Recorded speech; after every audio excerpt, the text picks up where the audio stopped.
الحمد لله رب العالمين وبه نستعين والصلاة والسلام على أشرف الأنبياء والمرسلين حبيب قلوبنا وطبيب نفوسنا رحمة للعالمين أبي القاسم محمد اللهم صل على محمد وآل محمد والصلاة والسلام على أهل بيته الطيبين الطاهرين المعصومين المظلومين ولعنة الله على أعدائهم أجمعين. اللهم كن وليك الحجة بن الحسن صلواتك عليه وعلى آبائه في هذه الساعة وفي كل ساعة وليا وحافظا وقائدا وناصرا ودليلا وعينا حتى تسكنه أرضك طوعا وتمتعه فيها طويلا برحمتك يا أرحم الراحمين. اللهم صل على محمد وآل محمد وعجل فرجه. All praise and glory belongs to Allah, the one who created us, provided for us, keeps our existence, guides us towards Himself. This holy month that we're in, we all understand the importance of it. But just understanding the importance of it doesn't make the person utilize of what it can be. For every one of us is going to be different utility and benefit from this month. The individuals who are going to be able to benefit the most are going to be the ones who kept on struggling and striving the whole year. 11 months, they struggled, they strived, they remembered Allah subhanahu wa ta'ala.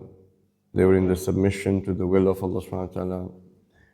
They had the worldview in which they realized what is true success and what is true failure.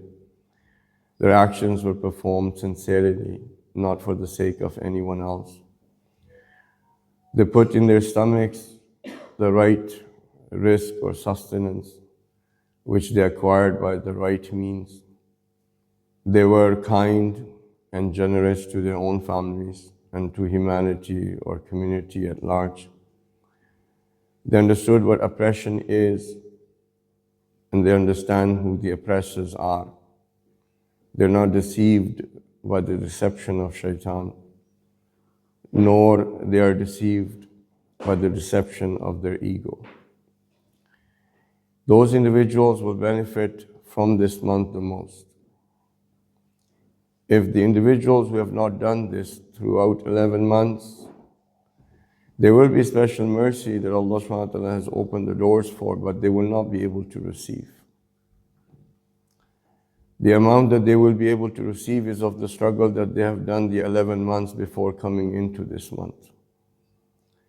If the people are expecting that this month they will get the most benefit just because it is the month of Allah subhanahu wa ta'ala, because it has Laylatul Qadr in there, because the Holy Quran was revealed in this holy month, or because of the amal that we are going to be performing, Ayatollah Jawadi says that for some people, Laylatul Qadr is Laylatul Qabr.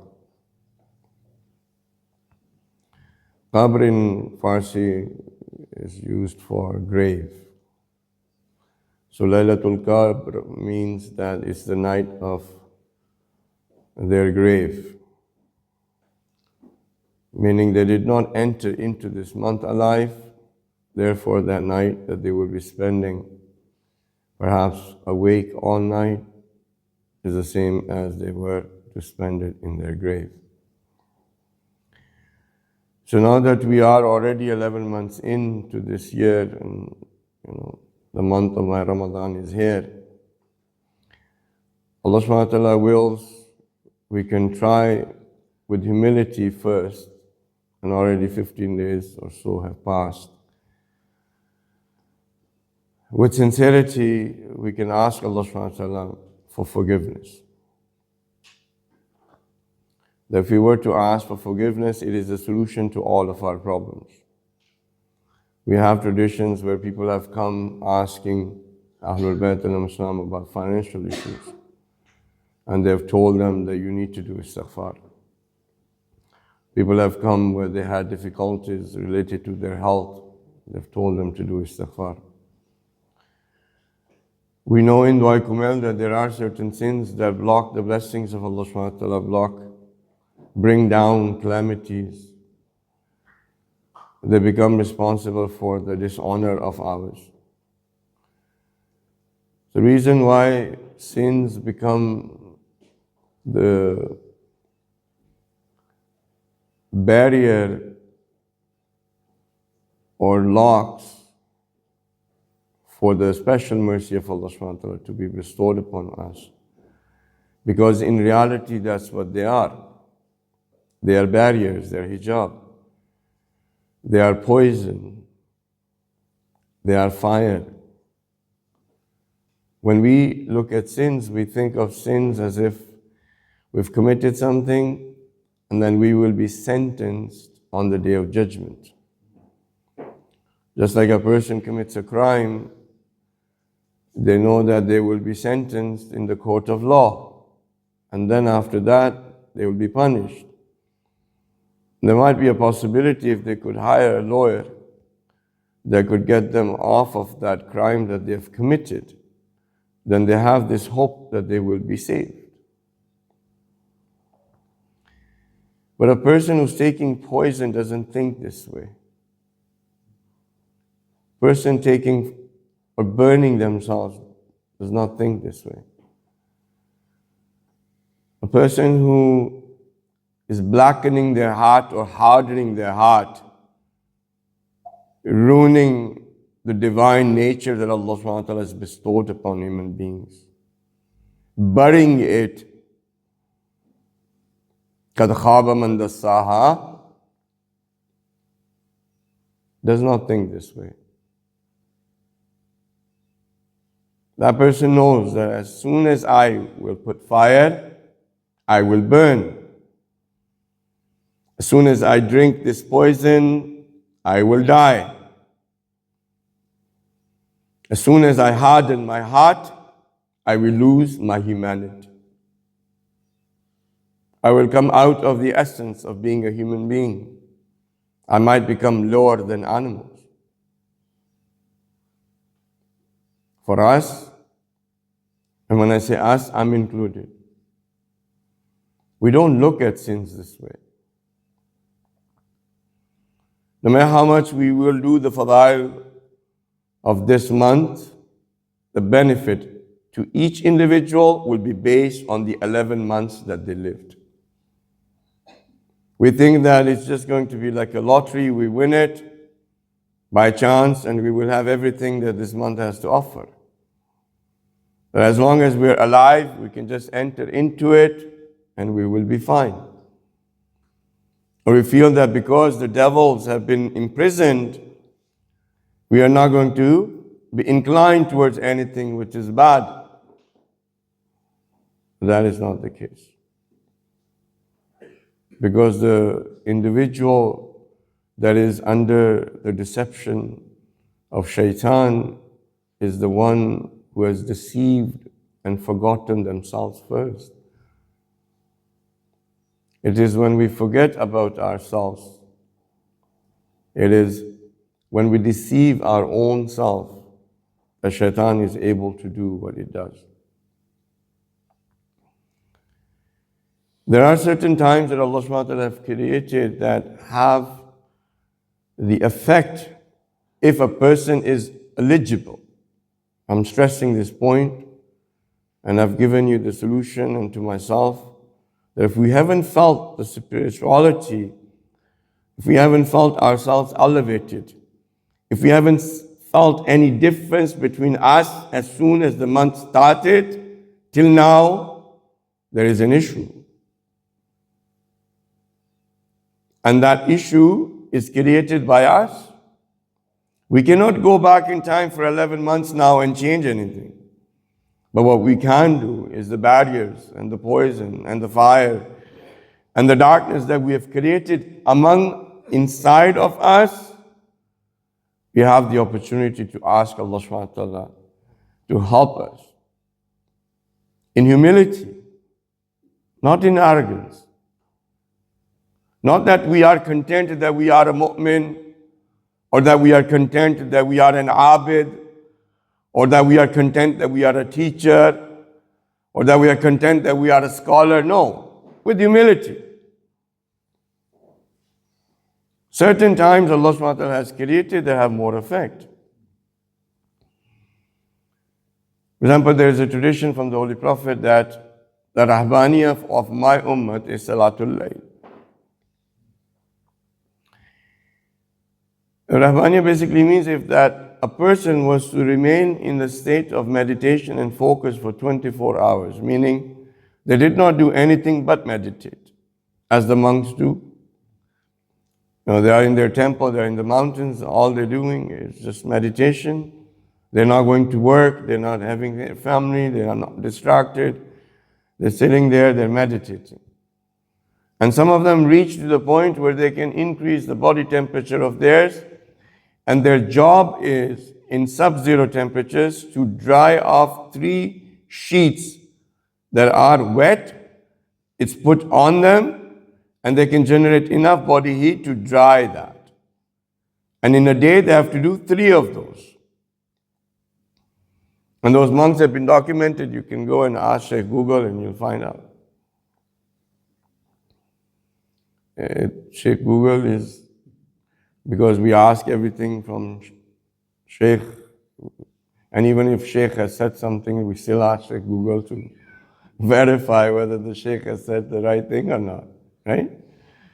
The Holy Prophet says that the Salatul Layl is that state that a monk will remain for 24 hours.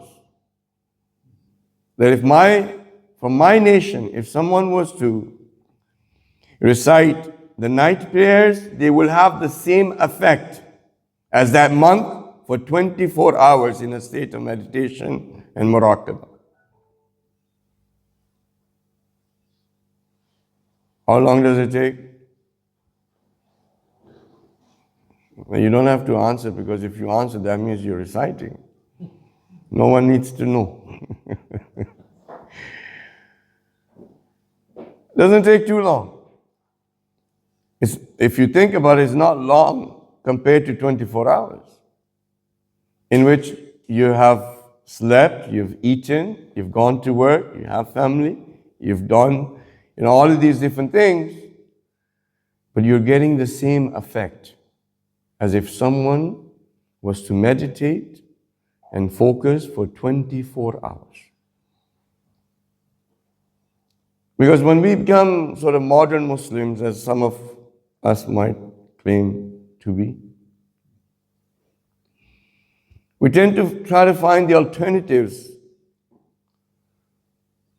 of the solutions, perhaps, that we're looking for in our lives from other things rather than Islam. We think that Islam does not have solutions to that, so we will follow some Sadhu Baba on YouTube, And one of the Sadhu Babas, he has 2 billion views. 2 billion views. Now, if you were to think about 2 billion, that's 8 billion people and 2 billion views. Why? Because he says that I give you tools to manage your stress, to manage your anxiety, to have a better relationship with your parents, with your children, with your spouse. I'll give you more energy that you'll become more healthier. Your pains will go away. You will be in the now. And all of those things are very attractive to us because these are our actual problems on day to day. And when we don't see that Islam is actually providing that, we start sourcing alternative places. And then because we are doing that, we say we're modern Muslims. We're sticking with the times. And sticking with the times means that if the times are bad, so are you. Sticking with the times means that if the times are immoral, so are you. Sticking with the times means that if it is oppressive, so are you. So Islam is not for every era. It was 1400 years ago and done. Islam is for every era. If the world was to survive for another 1,000,000 years, which the way the situation is, probably not. Very soon, inshallah, we will see the oppressor's nose is being rubbed in dirt, where they will see and pay for each and single crime of theirs in this world. The punishment of the hereafter is something else. Before they leave this world, they will be shown of what they have done. And the ones that are oppressed, they will also be shown that this steadfastness that you had, this patience that you had, the reliance that you had on me, when you were oppressed to the point where you was going to lose your iman, you kept it. On debris, your children recited the verses of Quran. In the fairness of the Almighty, the Absolute, they will see. Islam is for every era. Our understanding of Islam is what is required. Not that Islam is 1400 plus years ago and that's it. No. It's for every era. What is required is how we understand Islam. If our perception of Islam is wrong, Islam will not fit into the lives of ours. And when it does not fit into the lives of ours, we start looking for alternatives. Now let's say you say motivated, you say, okay, Hassan said, Salatul Layl is Rahmaniya of 24 hours meditation focus. I will not go to my yoga class. I will, instead of in the morning doing yoga, I will start Salatul Layl. And you do and you don't feel any difference. Then what would you say? Oh, Moulana, my mother didn't give me anything. The thing about Islam's understanding is that Islam is from the absolute creator. The one who understands the intricacies, complexities, synchronicity of everything that he has created.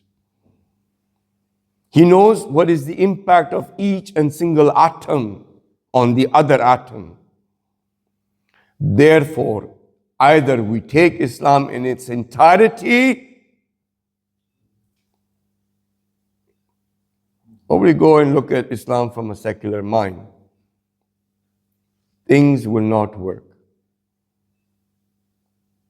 The more the complex the creator, the manufacturer is, the more each and single thing of what they have made is important.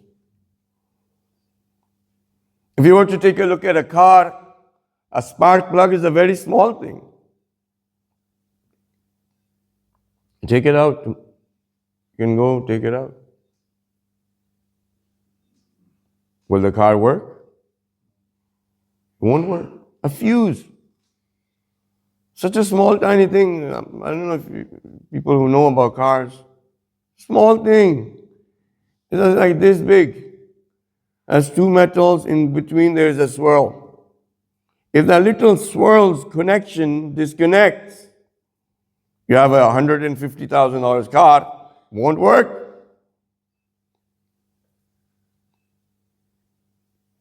What was the big deal? It was just a little wire. The connection got severed. Doesn't sound like a big deal. I paid $150,000 for this car. It's a Mercedes or it's a whatever nowadays you guys have for $150,000. It should work. You complain to the manufacturer, I got the wrong car. I can't go A to B. So did you read the instruction manual? There are some troubleshooting things before you complain to us. Did you take it to the mechanic? Do you understand what is wrong with it? No. How can you complain? It's the same example we have of Islam, that car, the manufacturer being Allah subhanahu wa ta'ala. Don't know ourselves, I didn't do any troubleshooting, right? Didn't take it to the mechanic. Who's supposed to be the mechanic of ours? Rasulullah sallallahu alaihi wasallam. But in current times, someone who walks the path of the Holy Prophet, someone who takes the Holy Prophet as the uswa, someone who controls their lowly desires, someone who understands, who has furqan, someone who has purity, someone who understands what is najasat and taharat in its entirety. That being, for example, we have Ahlulbayt rahmatullah. There are many different scholars who walk that path of the Holy Prophet. They are the mechanics.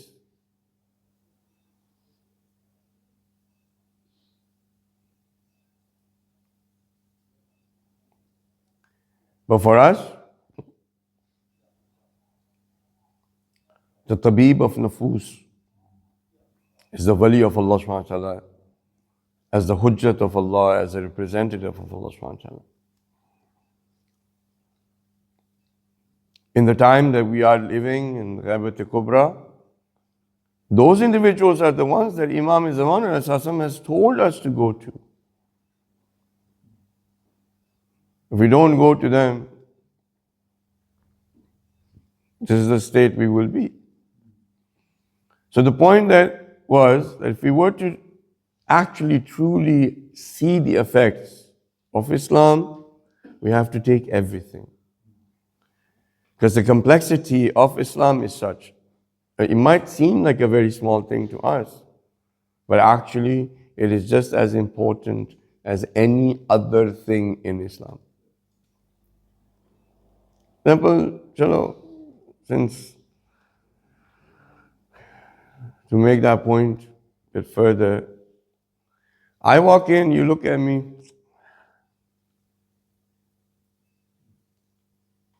nobody did that, alhamdulillah, but I'm just saying, you did that, not a big deal. But with your body language, what you just did, it's even me without, if it's me knowing, is something else. You insulted me. If it's without knowing, me knowing, then you did that as backbiting. It's ghibah. Is it a big deal? It is. Do you think it's going to have an effect? It will. All of these things are interconnected. They will have effect. So coming back, every time, Allah subhanahu wa ta'ala has created certain times that has the effect multiplied. They are the best times for the progression of human beings. They're the best time to elevate yourself to a higher place. And the month of Ramadan is one of those places where time is accelerated. That if you were to have that, you will have a quantum leap. To sound a bit knowledgeable, I can say quantum leap. If you were and I were to recite one verse of the Holy Quran in this month, it will have the effect of finishing the whole of the Quran.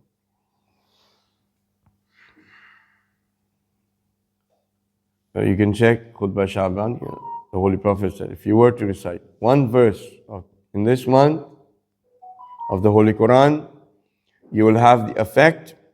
You will have the effect of as if you've recited the whole of the Quran. We feel it? We feel it? That in this month, your breathing is tasbih. A person will take, if they're healthy, specifically at night, they will take between 13 to 14 breaths a minute. 60 minutes. Want to do math?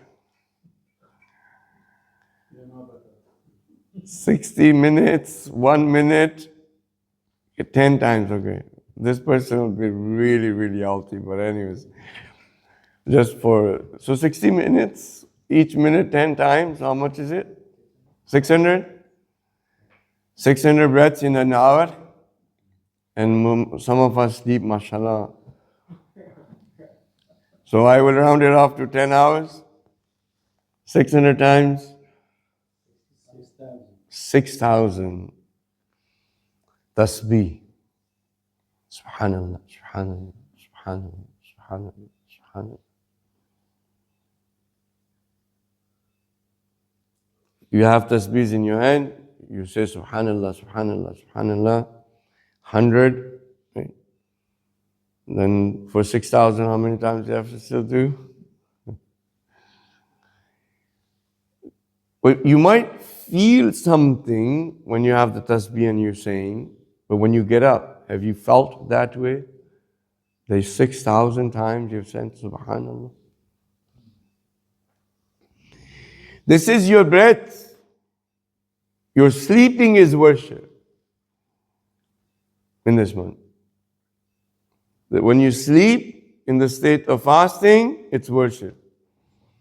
So 10 hours you slept, for example. I know none of you get 10 hours, unfortunately, because the way I've seen everything's so expensive. I don't think you get more than 4 or 5 hours of sleep. So if 10 hours you slept, you did 10 hours of worship and 10 hours of 6,000 times tasbih. Do we feel the effect? So why have I started this as a preliminary? Because when the fazail of the month of Ramadan are recited and the ahadith are brought and people are told that special doors of mercy have opened in this month, your sins are going to be forgiven, and whoever is not forgiven in this holy month, then that person is a shaqi, is ashki ul ashkiya. There is no chance that the person will be forgiven for the rest of the month, a year. When all of these things are there, and these are things you already know. The question is that we understand, but why is it that it does not have the effect? Why do we not see ourselves to be different? One thing you might have noticed, your mind gets a lot more quieter. The thoughts that go in your loop, they get quieter. You don't have too many of those thoughts that keep on repeating over and over and over again. And therefore you might forget some things. And when you forget some things, you're like, Roza lag raha hai. The fast is getting to me. Why I forgot something.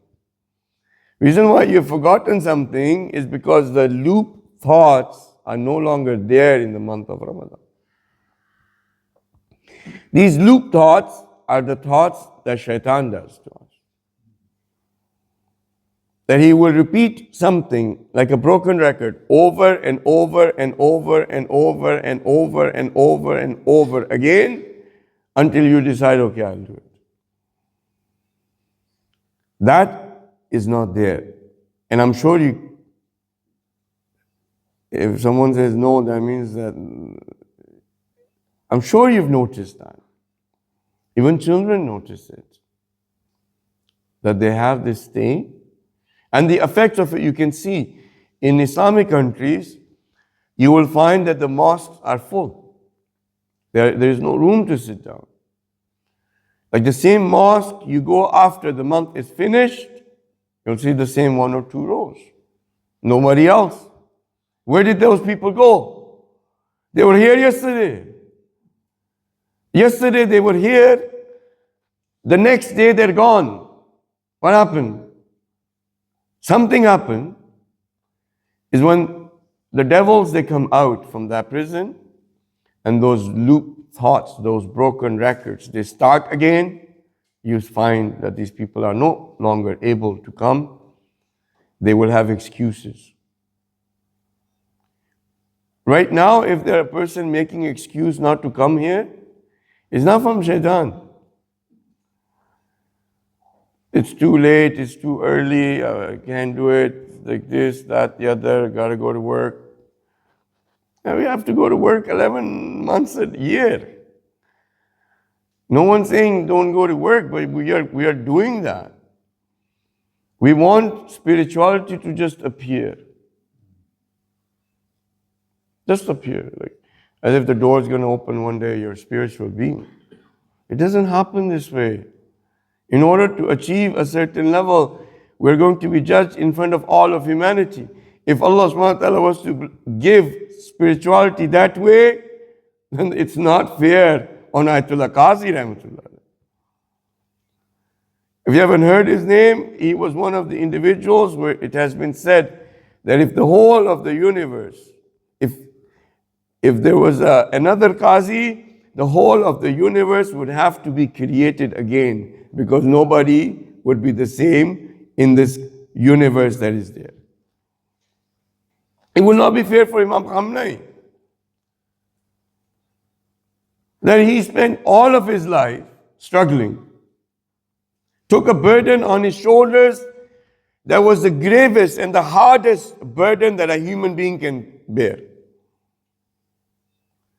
Took the animosity of the whole world against him. Sanctions over sanctions over sanctions. Individuals from within also giving him problems. Living a life in which every single word of his has been scrutinized and calculated and judged by the Imam of the time. Our words, thoughts are not judged by the Imam. Our actions are even more lenient. Okay, you did this, no worries. Ya Allah, move. But for him, every single thought he knew is going to be judged. For Ayatollah Qazi, since I mentioned his name, he had a bruise here. The students noticed. This bruise that they noticed, they asked, well, how did you get this? He said, for 26 years, I put pebbles in my mouth to control this tongue.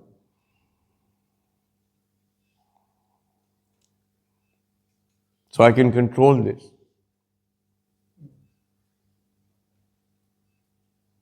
There were days, these individuals, 11 months they will fast.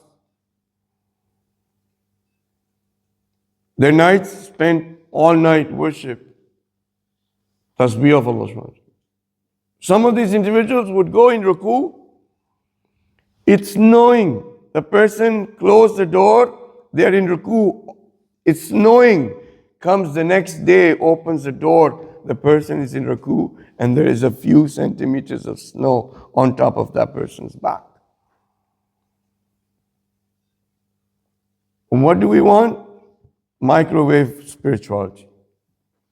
Just put it in there. Inshallah, another 30 seconds, done.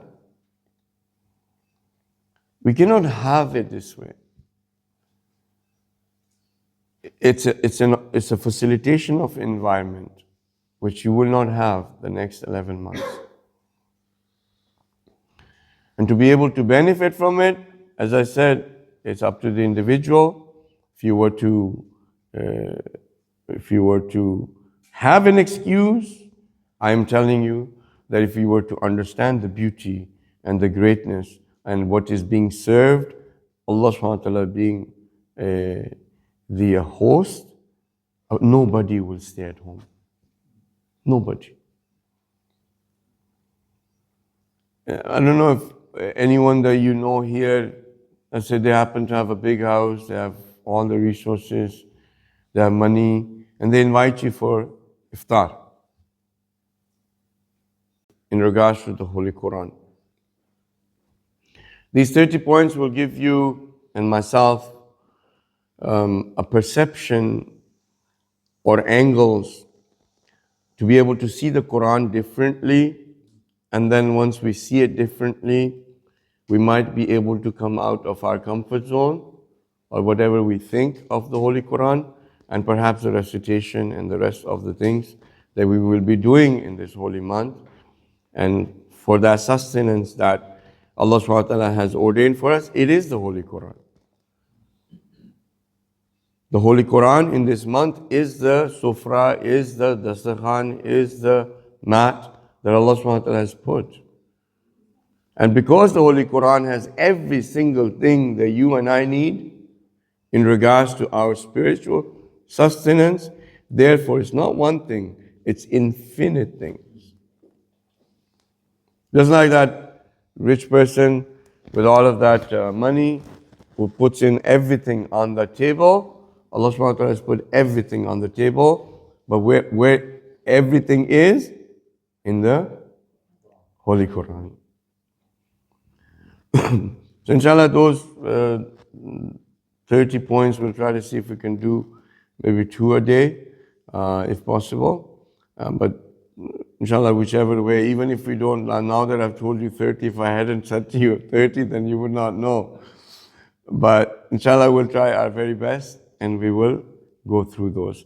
If you can recite the salawat, please.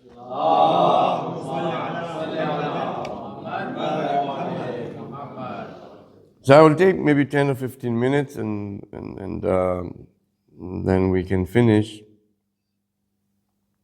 One of the points that I want us to start seeing is that the Quran is not dead.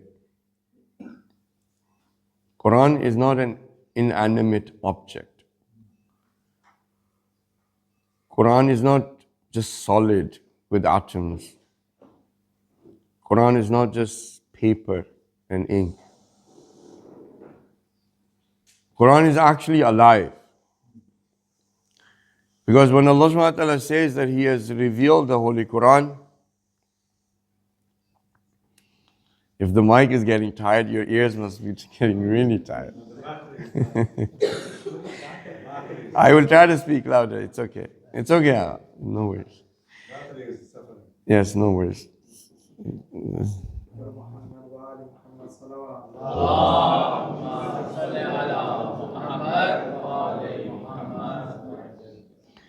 So in the Holy Quran, when I will be mentioning, I'll be mentioning the ghayat of Quran. One is the meaning of the Holy Quran and one is the ghayat of the Quran. Ghayat of the Holy Quran means the direction that the Quran wants us to go.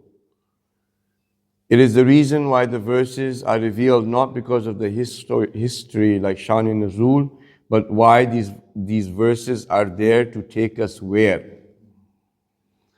So when you do tafsir of the Holy Quran, you have to understand the ghayat of the Holy Quran. And each verse of the Holy Quran will give you the ghayat of each other. The hadith will not give you that. Why? Because Quran is the authenticator of the hadith. As the Prophet said, if you find that there is a tradition narrated and associated with me, if it does not go with the Quran what? With the ghayat of the Quran, throw it on the wall. So, when Allah subhanahu wa ta'ala revealed the Holy Quran, He uses 2 of His qualities, Hayyul Qayyum. These 2 qualities of Hayy and Qayyum, the ghayat of the Holy Quran says that whenever you see the word Hayy, all of the other qualities of Allah subhanahu wa ta'ala that is to do with His sifat, with His attributes, are associated to the quality of Hayy. Make 2 folders. One, the attributes of Allah subhanahu wa ta'ala, all are connected to one of the quality of Allah, which is Hayy. And Qayyum is all of the actions of Allah subhanahu wa ta'ala. They are all connected to Qayyum. Hayyul Qayyum meaning what? All the attributes of Allah subhanahu wa ta'ala and all of the actions, meaning this holy book is alive, that will tell you the alive, Hayy, absolute, alive, which is Allah subhanahu wa ta'ala, and it will also tell you of the absolute actions in this holy book.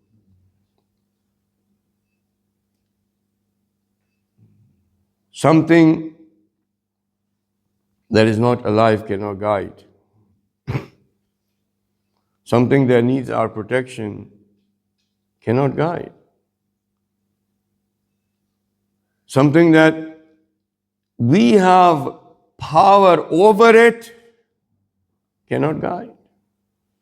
Something that we can tell whenever we want, you know what, you should be saying this.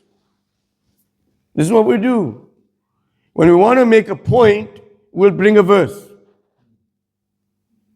Baba, do you know what this verse's ghayat is? Or are you trying to put the verse as an authenticator to your own point?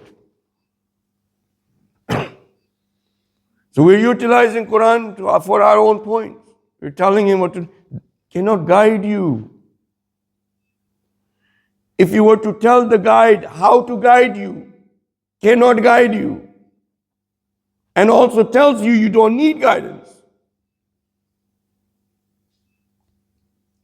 If you tell someone, if you were to say, oh Allah, guide us. Okay, how? Guide us. But this.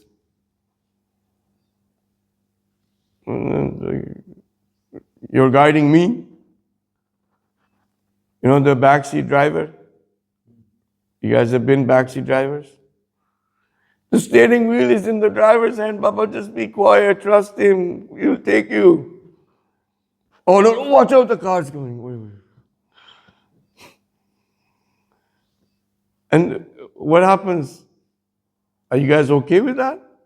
You get upset. Like, come on, I'm driving, just let me drive. Right? And if this backseat driver continues, Maazallah, that some accident happens. Now when the accident happened, whose fault? The backseat. No, it's the driver. The driver ends up being at fault. The insurance of the backseat driver is not going to go up. Does it in New Zealand? Does it? It's the driver. So if there is a guide, if you say that there is a guide and you become a backseat driver, it's the guide, if there's an accident, would be responsible. Right? So when we look at the ghayat of the Holy Quran, and I will talk more about how it is alive, but one thing, there's a few different ways in the Holy Quran that it says, and one of them you've heard of it, I'm not giving you any new knowledge, is that my nation kept the Quran mahjur. Mahjur means that when you were to leave one place and never come back, that's the Arabic meaning of mahjur.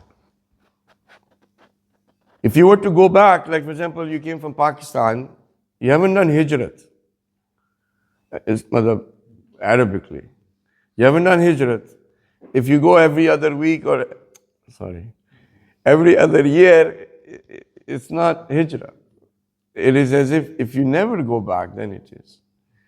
So the Prophet is complaining to Allah subhanahu wa ta'ala that my nation left the Quran, never returned back. So are we not part of his nation? We are ummah of the Holy Prophet. Even the ones who don't believe in him, they are the ummah of the Holy Prophet. They're part of that nation, the Holy Prophet being the last prophet and the prophet of Akhir Zaman, and therefore everybody else who comes afterwards is part of that. Right? So I have Quran right here. Did I leave it? Have I not come back to it? I have it. We all have it in our homes. And probably in your homes, it's probably at the highest place. Yes? Probably like the highest place where no children can reach. Even the older people can't reach. Only some young ones, the ones who are tall enough, they will be able to reach.